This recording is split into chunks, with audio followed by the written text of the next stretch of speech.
कबूतर, मिट्ठू, तोता और कालू कौवा तीनों दोस्त थे। वो सब मिलकर जंगल में लकड़ियाँ काटने जाया करते। कालू कौवे के पास साइकिल था। वो मुंह अंधेरे ही अपने काम पर जाने की तैयारी करता है। कालू जी, रात को सारा खाना खत्म हो गया था। अब मैं तुम्हारे टिफिन में क्या रखूं? ऐसे ही खाली टिफिन मुझे दे दो, आगे का काम मैं कर लूंगा। खाली टिफिन से कैसे तुम्हारा पेट भरेगा कालू जी? ये तुम छोड़ो। फिर कालू कौवा खाली टिफिन अपनी साइकिल पर लटकाता है और चलता है। आ जाओ कबूतर और मिट्ठू, जल्दी आ जाओ, धंधे पर चले, देर हो रही है। अपने अपने खाने की टिफिन लिए कबूतर और मिट्ठू भी आ जाते हैं। एक कौवे के आगे और दूसरा पीछे बैठ जाता है। मिट्ठू, तुम कुछ ज्यादा ही मोटे हो गए हो। साइकिल चलानी बहुत मुश्किल हो गई है। मेरा वजन तुम दोनों से कम है, बस थोड़ी सी चोंच ही तो बड़ी है मेरी। ऐसे वो तीनों दोस्त घने जंगल में पहुंच जाते हैं। सब अपनी अपनी लकड़ियां काट ले और मैं तो उस तरफ जा रहा हूँ। ऐसे वो सब अपने अपने काम में लग जाते हैं। मिट्ठू कुल्हाड़ी से लकड़ियां काट रहा था। कबूतर भी सूखी हुई लकड़ियां एक जगह इकट्ठे कर रहा था। अपने लिए कुछ लकड़ियां इकट्ठी कर लेने के बाद कालू कौवा आराम से एक पेड़ के नीचे लेटकर आराम कर रहा था। मोटी चोंच वाला तोता और कबूतर काम पर लगे हुए हैं। अब जल्दी से मैं अपना काम कर लेता हूँ। कौवा उठता है और जाकर मिट्ठू के टिफिन से सारा खाना खा लेता है और टिफिन बंद करके वापस चला जाता है। कबूतर, मैं तो चला खाना खाने, तुम कब खाओगे? मेरा काम रहता है, तुम अभी जाओ। जैसे ही मिट्ठू अपना टिफिन खोलता है, टिफिन खाली देखकर मिट्ठू शोर मचाता है। आज फिर मेरा कोई ले उड़ा खाना, आज फिर कोई ले उड़ा। शोर सुनकर कबूतर और कौवा भी आ जाते हैं। शायद चींटियां खा गई है तुम्हारा भोजन। टिफिन बंद था, फिर चींटियां कैसे खा गई? मेरे साथ 3 दिन से ऐसा ही हो रहा है। हम तो तीनों दोस्त हैं, हम एक दूसरे से ऐसा नहीं कर सकते। ये चोर कोई और ही है। हाँ, वो बहुत ही बुरा है जो रोज तुम्हारा खाना चुरा लेता है। ऐसे वो सब अपना अपना काम खत्म करके घरों को वापस चले जाते हैं। हरियाली, मुझे जल्दी से खाने दो, बहुत जोरों की भूख लगी हुई है। आज फिर कोई मेरा दोपहर का खाना खा गया था। आज फिर बहुत शैतान है वो जो रोज ऐसा करता है। कहीं तुम्हारे दोनों दोस्तों में से तो कोई नहीं?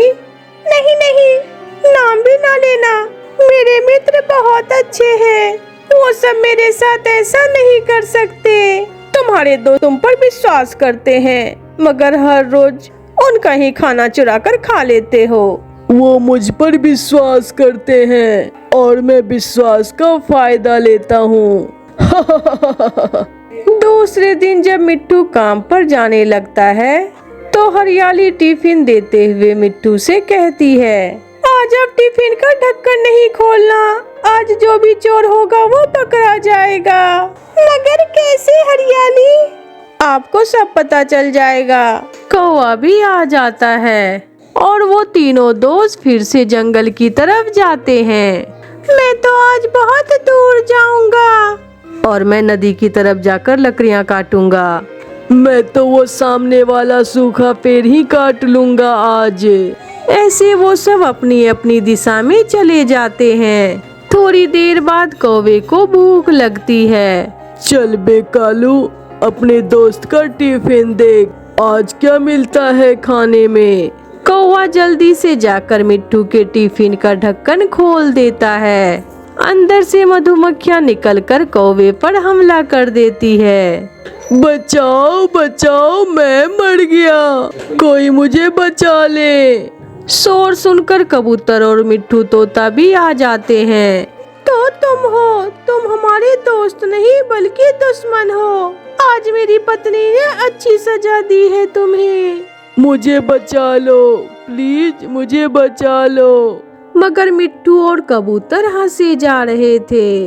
घर वापसी पर कौवा रो रहा था क्योंकि आज वो बहुत मोटा हो गया था। ऐसे कौवे को चोरी की सजा मिलती है। प्यारे दोस्तों, इस कहानी से हमें सीख मिलती है कि चोर कितनी भी होशियारी कर ले, एक न एक दिन तो पकड़ा ही जाता है। प्यारे दोस्तों, इस कहानी को लाइक करना बिल्कुल ना भूलें। कुक्कू बहुत दयालु लड़का था। वो हमेशा दूसरों की मदद किया करता था। एक दिन कुक्कू अपनी दोस्त किक्की के साथ स्कूल से वापस आ रहा था। जग्गू और उसका दोस्त बुलबुला भी घर की तरफ जा रहे थे कि अचानक ये बूढ़ी फाख्ता वहाँ से गुजरते हुए पेड़ से टकराकर गिर जाती है और उसका अनाज भी गिर जाता है। जग्गू और उसका दोस्त बुलबुला ये सब देखकर हंसने लगता है। कुक्कू भागते हुए फाख्ता के पास जाता है। दादी जी, आपको चोट तो नहीं आई?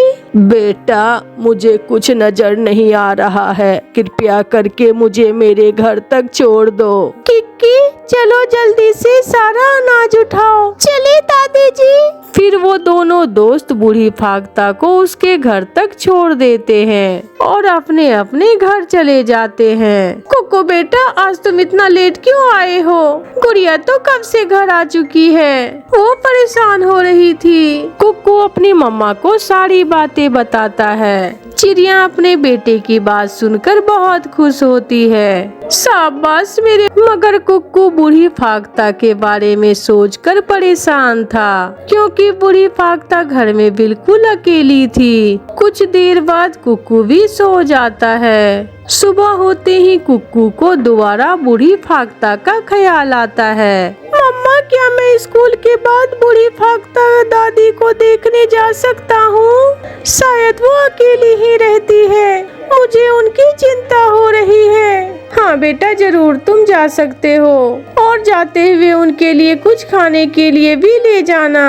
हाँ मम्मा, जरूर। ये तो मैंने सोचा ही नहीं था। फिर स्कूल से छुट्टी के बाद कुक्कू अपने दोस्त किक्की से कहता है, किक्की चलो फाख्ता दादी को देखकर आते हैं। हाँ चलो चलते हैं। फिर वो दोनों दोस्त फाख्ता के घर में जाते हैं। बूढ़ी फाख्ता दादी तो बुखार से बेढाल पड़ी हुई थी। किक्की, तुम दादी के पास रुको और इसे पानी पिलाओ। मैं डॉक्टर को लेकर अभी आता हूँ। कुक्कू जल्दी से बुलबुल डॉक्टर को लेकर आ जाता है। बुलबुल डॉक्टर बूढ़ी फाख्ता को कुछ दवाई देती है जिससे बूढ़ी फाख्ता की तबीयत पहले से कुछ बेहतर हो जाती है। दादी जी, क्या आप अकेली ही रहती हैं? हाँ बेटा, मैं यहाँ अकेली ही रहती हूँ। दादी जी, आपका कोई बच्चा नहीं है? बेटा, मेरे 2 बेटे हैं और एक बेटी भी है, मगर दोनों बेटे शादी के बाद दूसरे जंगल में ही रहते हैं अपनी बीवियों के साथ। और आपकी बेटी? मेरी बेटी की भी शादी हो गई है। मैं उसे परेशान नहीं करना चाहती हूँ, इसलिए मैंने उसे नहीं बताया कि उसके भाई मुझे यहाँ छोड़कर चले गए। दादी जी, आपके बेटे किस जंगल में रहते हैं? बेटा, वो सुंदरपुर जंगल में रहते हैं। अच्छा दादी, अब हम अपने घर चलते हैं। ये कुछ फल रख दिए हैं आपके लिए, अपना ख्याल रखिएगा। अच्छा बच्चों, खुश रहो। आते जाते रहना दादी के पास। हाँ हाँ दादी, क्यों नहीं, जरूर।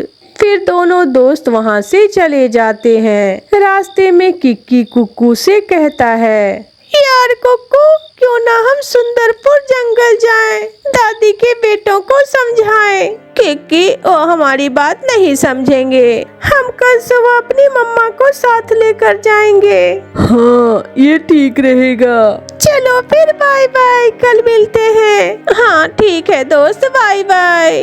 अगली सुबह कुक्कू अपनी मम्मा को साथ लेकर आता है और किक्की भी आ जाता है। फिर वो तीनों सुंदरपुर जंगल जाते हैं। पूछते पाछते वो तीनों फाख्ता के बेटे के घर पहुंच जाते हैं। वो दरवाजे पर दस्तक देते हैं। फाख्ता का बेटा बाहर आता है। फिर चिड़िया उसे उसकी माँ के बारे में बताती है। आपका बहुत बहुत शुक्रिया जो आपने मेरी माँ का ख्याल रखा। हमें अंदाजा नहीं था कि वो बीमार है। भाई जी, माँ बाप बड़ी मुश्किल से अपने बच्चों को पालते हैं, उन्हें पढ़ाते हैं, उनके सारे बोझ उठाते हैं और आखिर यही माँ बाप उनके लिए बोझ बन जाते हैं। अगर कल आगे आपके बच्चे इस तरह अकेले आपको छोड़ जाए तो फिर आपको कैसा लगेगा? फाख्ता का बेटा ये सब सुनकर बहुत शर्मिंदा होता है। फाख्ता का बेटा वापस अपनी माँ के पास आता है। बूढ़ी फाख्ता अपने बेटे को देखकर बहुत खुश होती है।